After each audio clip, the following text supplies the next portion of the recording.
começando o ano gravando vídeo para vocês. Feliz 2025, quero desejar tudo de bom na sua vida, muita fé, muita alegria, muita paz. E hoje nós vamos falar de um vídeo, vamos falar de uma história que tem total a ver com o início de ano. Nós desejamos realizações, nós desejamos mudança, muitas vezes estamos passando sufoco aí por alguns perrengues e isso mostra nessa história que precisamos agir. É uma história de fé, de fato. Vou contextualizar para vocês o que aconteceu. A viúva, ela estava assim num perrengue. Ela tinha se separado, o marido dela era temente a Deus. Isso é um ponto interessante. E pelo fato dela estar sozinha, ela estava sem perspectiva. Porque se ela não pagasse a dívida que ela tinha, ela estava endividada. Isso criou um senso de urgência nela. Estava endividada, não sabia o que fazer e pediu ajuda.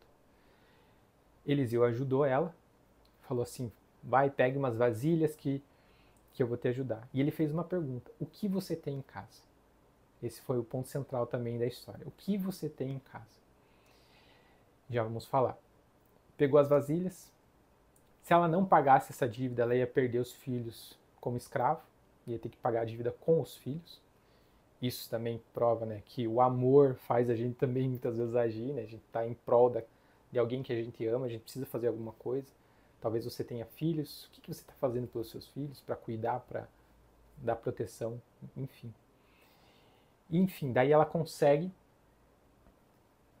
reunir as vasilhas e vende os azeites. E além disso, tem a mais, tem extra para o futuro. Então essa história é incrível. Deu para contextualizar, mas leiam 2 Reis. Começa no capítulo 4, a partir do 1 ali já tem a história. Bem interessante. E o que essa história nos ensina? Primeiro, no ponto 1, reconhecer o problema. Ela reconheceu que tinha um problema, pediu ajuda. É lógico que às vezes a gente reconhece um problema quando tem um senso de urgência. No caso dela, o senso de urgência era os filhos. Se ela não pagasse essa dívida, ela ia perder os filhos como escravo. Talvez você esteja nesse senso de urgência. Perdeu o emprego e precisa pagar as dívidas do mês, luz, água, telefone. Tá aí, não está conseguindo pagar as prestações, talvez, da sua casa, do seu carro, do aluguel. Alguma situação corriqueira, alguma dificuldade que nos faz criar esse senso de propósito. Só que beleza, não temos o que fazer. As dívidas vêm, o problema está aí e não tem como correr. Nós temos que agir. Daí entra o segundo ponto, a fé. Fé em ação. Aqui entra o reconhecimento dela em pedir ajuda. Ela foi lá, pediu para Eliseu. Eliseu logo já fez uma pergunta e devolveu para ela. Diga-me, o que você tem em casa? Muitas vezes a gente reclama, eu não tenho isso, eu não tenho aquilo, eu não tenho a câmera para gravar, eu não tenho microfone para gravar, eu não tenho a ferramenta necessária para iniciar um projeto, eu não tenho. O que você tem em casa? Dentro da sua casa. Isso é muito poderoso, porque você tem que olhar para os recursos que você tem no momento, para as ferramentas que você tem, para as habilidades que você tem. Aqui ele fala o que você tem em casa, mas o que tem no teu coração pode ser. O que tem na sua habilidade. Talvez a minha habilidade seja me comunicar aqui, fazer vídeo para vocês, e eu estou reconhecendo isso, estou usando aqui para ajudar vocês. Mas o que você tem em casa? No momento de desespero, no momento de, assim, preciso agir, tem que eliminar medos, tem que eliminar vergonha, tem que eliminar tudo e falar assim, o que eu tenho em casa, o que eu tenho disponível. Talvez seja, você tenha habilidades aí de confeitaria, fazer doces, fazer bolos, fazer tortas. Talvez você tenha habilidades de conexões, então você pega de alguém, conecta com outra pessoa e ganha esse dinheiro para conectar pessoas. Talvez você tenha habilidades, enfim, o que você tem em casa. Olhe na sua casa, olhe no seu interior, olhe nas suas habilidades. Você tem uma ferramenta de internet, de pesquisa, fácil a seu acesso. Eu não sei fazer, eu não sei como, não sei. Busque. Você tem o Google aí. Você está assistindo esse vídeo agora. Então, pense nisso. Ela pediu ajuda para Eliseu. Eliseu foi o Google dela. Eliseu falou assim, no versículo 3 ele já fala assim, vá pedir emprestada vasilhas a todos os vizinhos, mas peça muitas. Novas atitudes, aí entra outro ponto. Novas atitudes geram novos comportamentos geram novos resultados. Se ela não tivesse feito esse trâmite de ir lá pedir as vasilhas, de pedir ajuda, nada teria acontecido. Então, ela mudou as atitudes, mudou os comportamentos, ali ela mudou os pensamentos, porque tudo, como que eu vou fazer isso? Talvez ela acreditou, ela teve fé. Ela seguiu os conselhos de Eliseu, porque Eliseu tinha visão. Ela talvez não tinha visão, mas ela pediu ajuda para alguém que tinha visão daquilo, do potencial dela. Então não adianta também a gente ficar tomando atitude assim aleatória sem ter uma referência. E a referência dela foi Eliseu.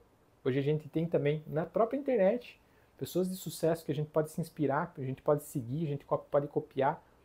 Então olha só, ela buscou alguém que ela sabia que podia confiar. Eliseu imediatamente já fez a pergunta certa, ela já teve a atitude certa e já começou a agir para colher os frutos. Número 3. Dê valor às conexões. Isso é clichê, né? Coaching fala, todo mundo fala. Como é importante criar novas conexões e como o nosso ambiente é importante, pré-determinante para o nosso sucesso. Então, nós temos que estar buscando novas conexões. Ah, mas eu não tenho, eu moro aqui, eu moro assado, na minha região as pessoas são assim, são assado. Não interessa.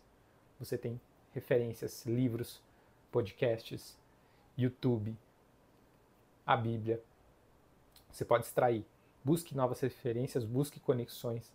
Ela buscou, ela pediu ajuda, ela foi lá e foi humilde. Então dê valor a isso.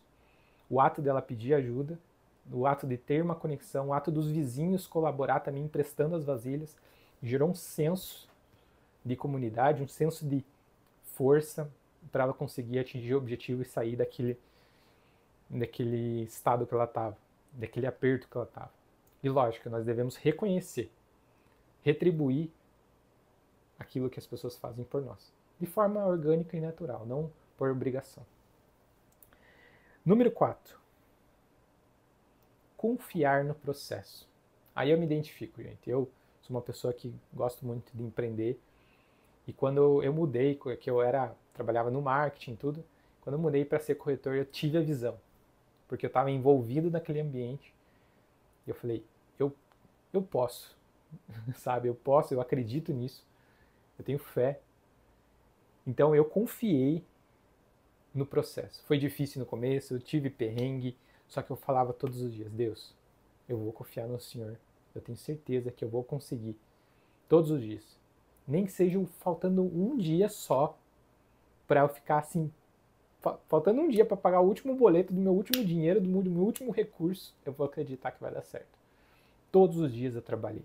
Todos os dias eu me dediquei. A pressão no meu coração era grande, com medo. Meu carro estragou. Eu tinha um carro, tinha um Ford Ka mais antiguinho. Meu carro estragou, deu problema e eu, ai Jesus. Diminuiu o meu prazo que eu tinha para fazer dar certo o meu negócio. Lógico, eu tinha uma reserva de emergência, tinha um tempo, tinha 6 meses na época. Reduziu para 5. Isso que já estava correndo o mês. E eu continuei acreditando.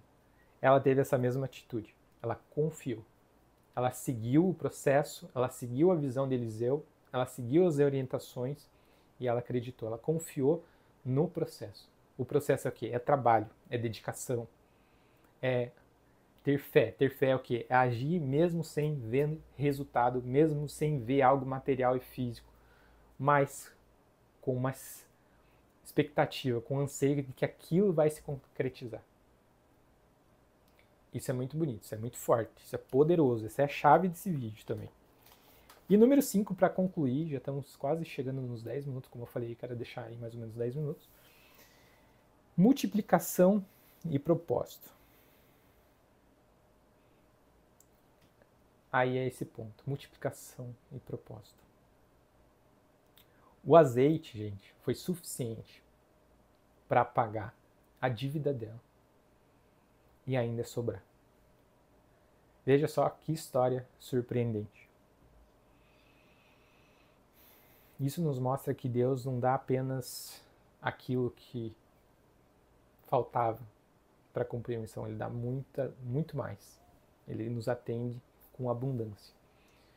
E aí eu te pergunto, o que hoje está te sufocando? O que está faltando para você sair do estado que você está para ir para um novo patamar, para sair desse sufoco, dessa aflição, dessa tristeza? Talvez você esteja não passando dificuldades financeiras, mas dificuldades emocionais. O que está faltando para você pedir ajuda? O que está faltando para você se render aos pés do Senhor e pedir ajuda e reconhecer que você está errado e reconhecer que sozinho as coisas não vão andar, não vão caminhar, em reconhecer que precisamos de pessoas para fazer acontecer, de reconhecer que temos que ter fé, temos que acreditar, temos que ter força, temos que ter coragem. E é isso, é um ponto para você refletir e pensar. E quanto essas histórias transformam nossos pensamentos, como novas atitudes transformam o nosso coração, como novas conexões trazem novas maneiras de pensar. Cada pessoa que você se conecta, cada ambiente que você acessa, cada novo ensinamento, novo aprendizado, a gente nunca sai da mesma maneira, sempre tem uma transformação. Então pense nisso. Espero que tenha gostado desse vídeo, eu não quero me enrolar mais. Um grande abraço, eu vou ficando por aqui. Até mais.